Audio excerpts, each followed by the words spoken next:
Assalamualaikum warahmatullahi wabarakatuh. Salam sejahtera bagi kita semua.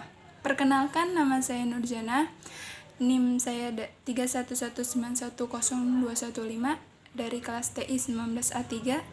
Saya dari program studi Fakultas Teknik Informatika Universitas Pelita Bangsa.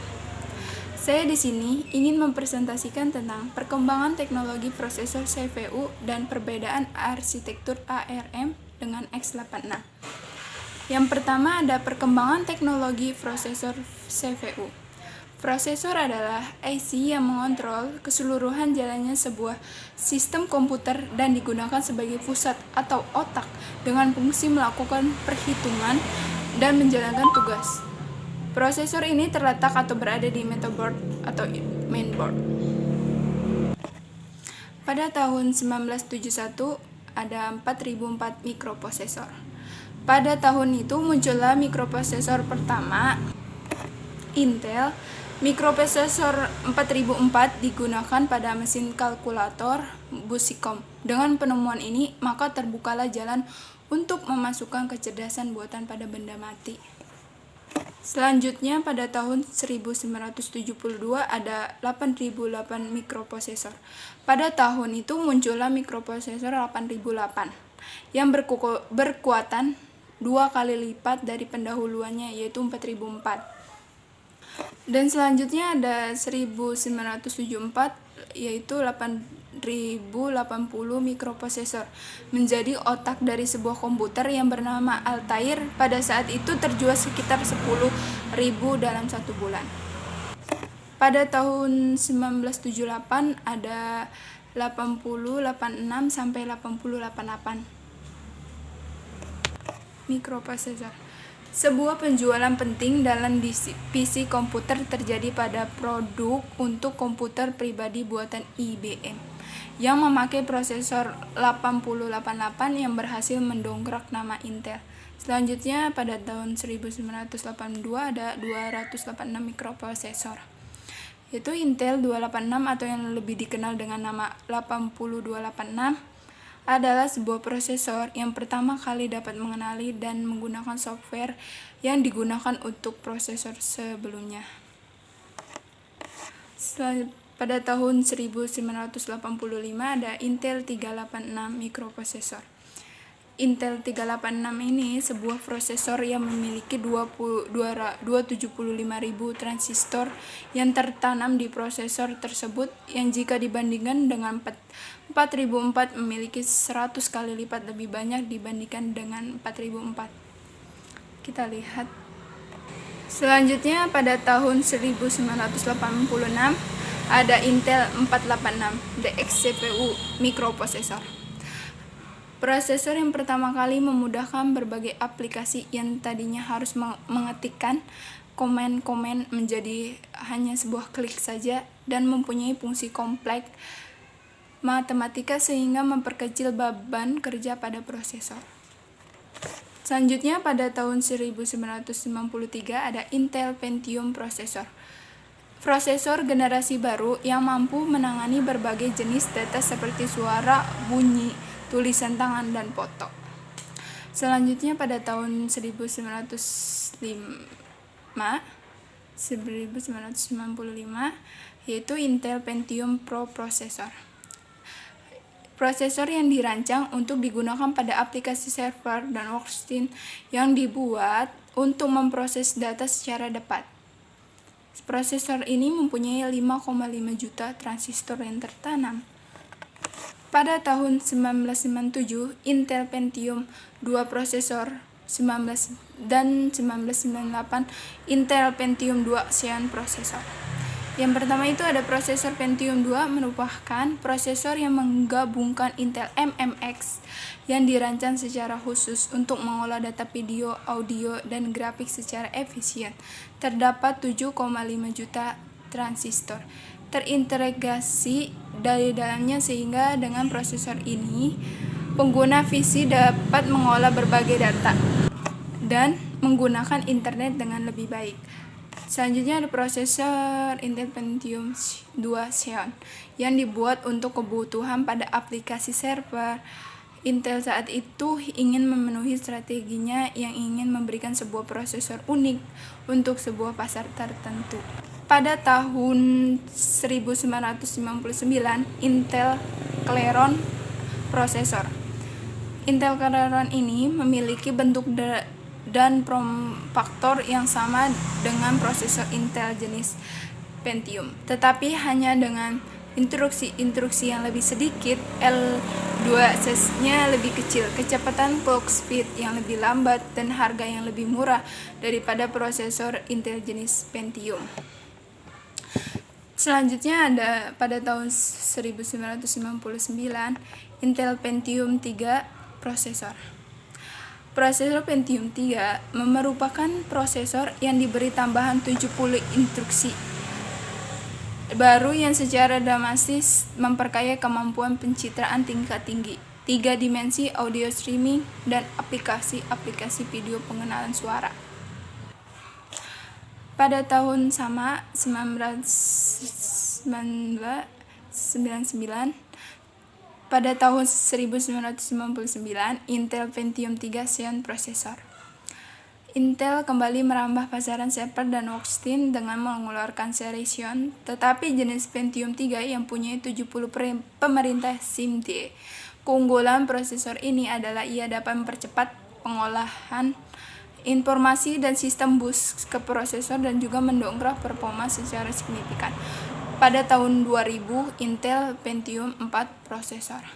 Prosesor Pentium 4 merupakan produk Intel yang kecepatannya mampu menembus kecepatan hingga 3,0 GHz. Pertama kali keluar memproses ini kecepatan 1, GHz dengan form faktor Fin 423. Setelah itu, Intel merubah form faktor prosesor Intel Pentium 4 menjadi Fin 478 dan dimulai dari prosesor Intel Pentium 4 berkecepatan 1,3 GHz sampai yang terbaru saat mampu menembus kecepatan hingga 3,4 GHz. Selanjutnya pada tahun 2001, Intel Xeon prosesor. Intel Pentium 4 Xeon merupakan prosesor Intel Pentium 4 yang ditujukan sebagai khusus berperan sebagai komputer server. Prosesor ini memiliki jumlah 4 pin lebih banyak dari prosesor Intel Pentium 4 serta dengan memori L2-SES yang lebih besar pula. Selanjutnya pada tahun 2001 ada Intel Itanium prosesor. Itanium adalah prosesor pertama berbasis 64 bit yang ditujukan bagi pemakaian pada server, workstation, serta pemakaian tertentu. Prosesor ini sudah dibuat dengan struktur yang benar-benar berbeda dari sebelumnya yang berdasarkan pada desain dan teknologi Intel. Selanjutnya pada tahun 2002 ada Intel Itanium prosesor. Itanium 2 adalah generasi kedua dari keluarga Itanium. Ada contohnya. Terus 2003 ada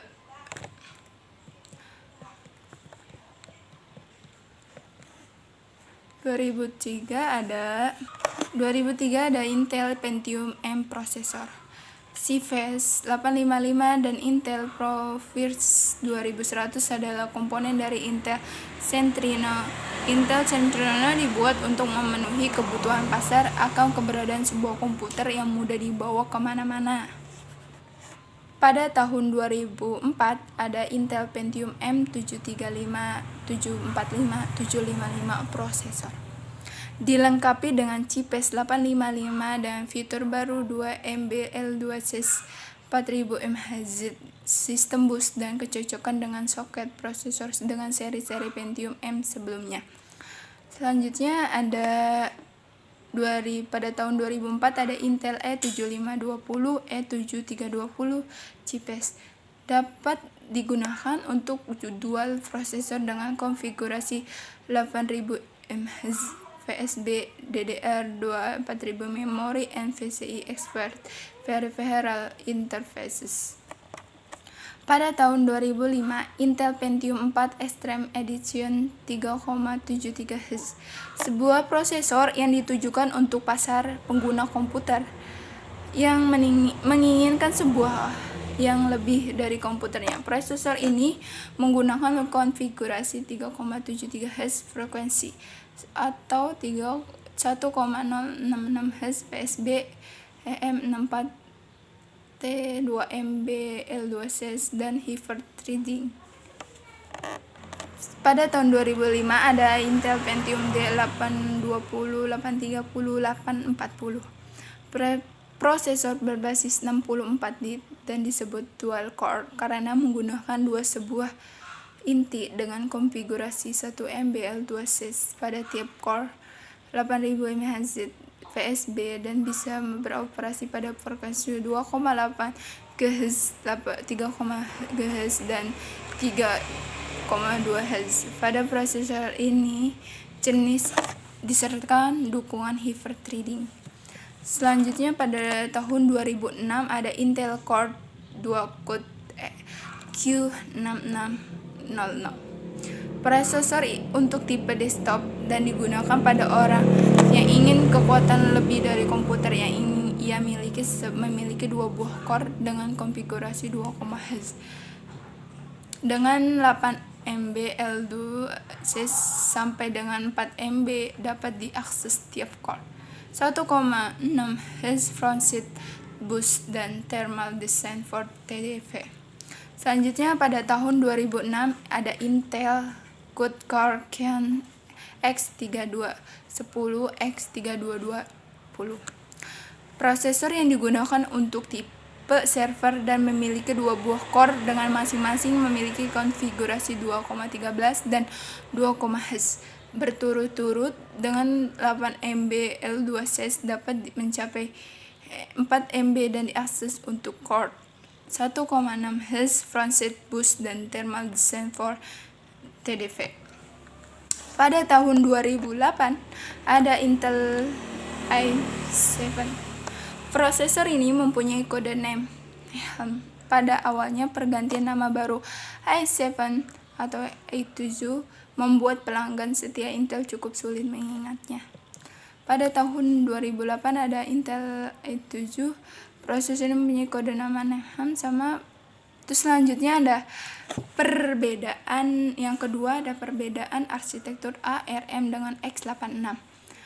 Yaitu yang pertama ada arsitektur ARM merupakan arsitektur prosesor 32 bit RISC yang dikembangkan oleh ARM Limited. Yang kedua ada desainnya yang sederhana membuat prosesor ARM cocok untuk aplikasi berdaya. Yang ketiga ada prosesor yang menggunakan perintah sederhana, misal diberi perintah perhitungan 24 ARM akan mengartikan sebagai 24 2 kali 2 kali 2 kali 2. Selanjutnya yang keempat ada prosesor RISC. ARM cenderung memiliki transistor jauh lebih sedikit daripada proses KISS. Dengan transistor yang lebih sedikit itu berarti daya yang digunakan juga lebih kecil, lebih sedikit panas dan ruang yang sangat kecil sehingga sangat cocok untuk perangkat-perangkat kecil dengan kemampuan terbatas. Selanjutnya ada operasi floating point dan operasi pembagian tidak termasuk dalam mode pengamatan prosesor RISC atau ARM. Operasi floating point dan operasi pembagian biasanya diturunkan untuk kompresor. Selanjutnya ada proyek Alchorist Maxine resmi dimulai pada Oktober 1983. Pada tahun 1980-an, Apple Computer dan VLSI Teknologi memulai kerjasama dengan Ocon untuk prosesor ARM. Dan berikutnya ada arsitektur x86 adalah rancangan set instruksi komputer kompleks dengan panjang instruksi yang bervariasi. Sekian, terima kasih. Semoga video ini bermanfaat. Assalamualaikum warahmatullahi wabarakatuh.